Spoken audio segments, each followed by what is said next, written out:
Factura ko tsy voaefa jiro tapaka condition ko tsy ajainao aleo misaraka enao izy vady be tompony lakile isanandro ilanao ade amason'olo maro be ampisafidy zaho anao aminareo roe aza marary fofefa enao valiny doe rapalasan anao aza miady am principal aleo ajanognoragna korontagne fiaragnane miva fanambarako anao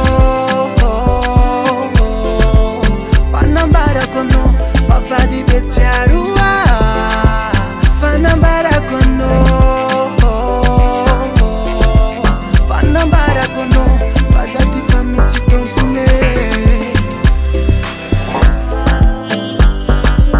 vady be tsiaroa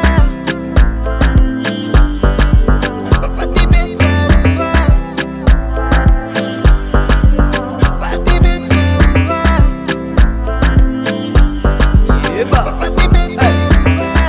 Chavela zasanando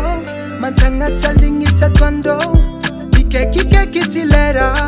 Zane fankila ni depa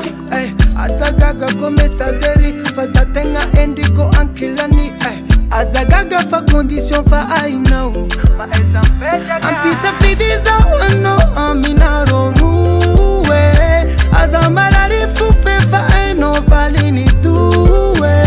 Rapalasan anawo Azamyadi am principal Aleo ajanognoragna korontagne fiaragnane miva fanambarako anao vavady be tsiaroa fanambarako anao vaza ty fa misy tompone vady be tsiaroa vavady be tsiaroa vady be tsiaroa vavady be tsiaroa fanambarako anao vavady be tsiaroa